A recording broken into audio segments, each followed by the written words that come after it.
Welcome to another episode of the Mediterranean Kitchenette, and today we're making a very special cake. We call it the Devil's Chocolate Cake, but it's actually a devil that's good for you guys. So no eggs, no butter, no white flour in this recipe, and on top of that we're gonna sneak lots of healthy ingredients inside, just like carrot and apple, and we're gonna substitute any ingredients we can with their healthier counterparts. So we eat it for breakfast usually, but it's so rich that you can easily use this one as a healthier base for your chocolate birthday cake. So let's get started.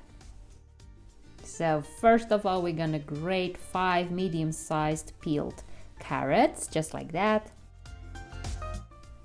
And now we're gonna do the same with 1 medium-sized apple.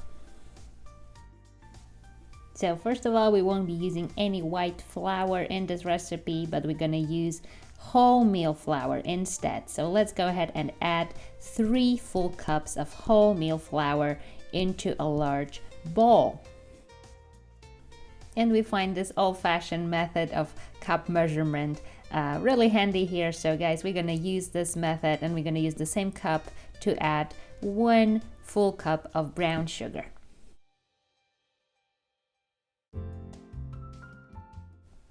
And now it's time to add 1 tablespoon of ground cinnamon and 1/3 of a teaspoon of ground cloves and 1 teaspoon of that lovely cardamom powder.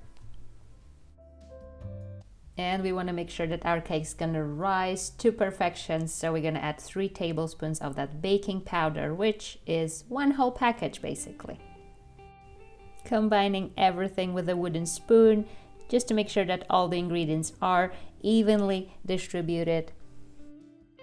And if you're guys following along and doing it with us, then you can definitely already smell it, right? It smells amazing. Time to add 2 teaspoons of baking soda. And time for our secret weapon, 3 whole tablespoons of cocoa powder. So this will make our cake super chocolatey, super rich, and very healthy as well.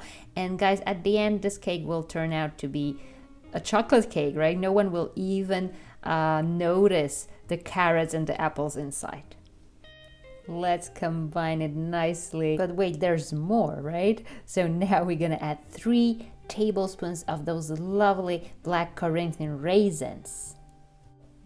So another quick stir, and we're ready to combine those dry ingredients with those apples and those carrots here.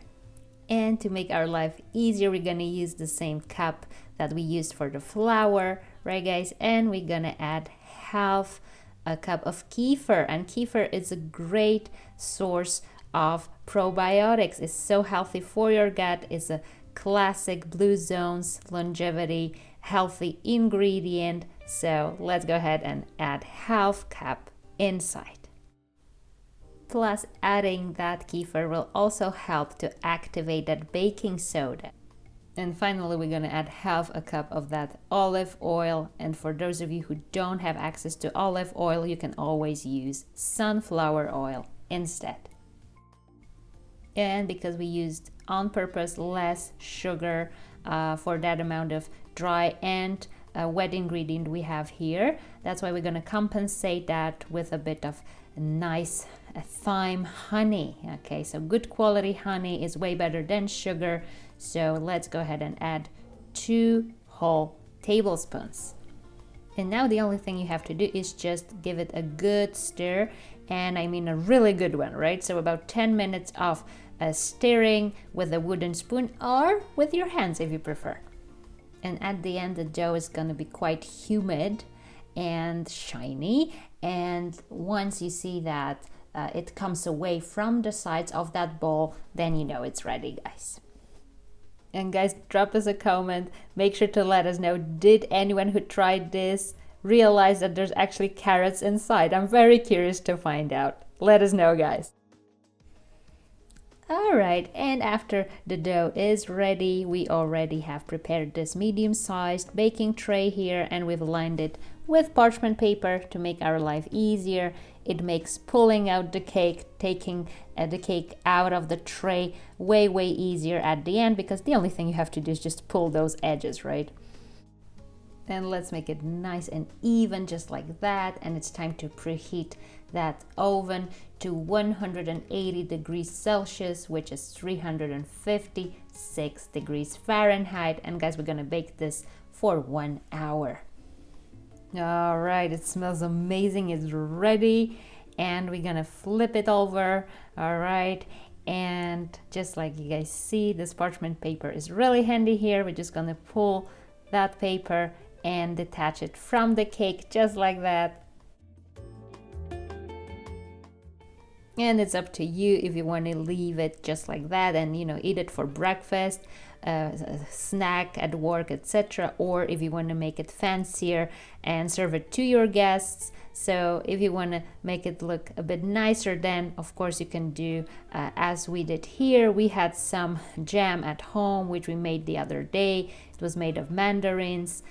So we used this one to garnish the cake, and on top of that we sprinkled the cake with some almond flakes. So this is a really nice combination, but of course you guys go ahead and just spread anything you like, right, according to your personal preferences. And as you see, it is really impressive. You can use it as a base for any serious cake. All right, we really hope you liked this one, and thank you so much for watching, guys. This is the right moment to subscribe if you like what's going on this channel. And of course, I see you guys the next time. Drop us a comment. Thank you so much. Bye bye.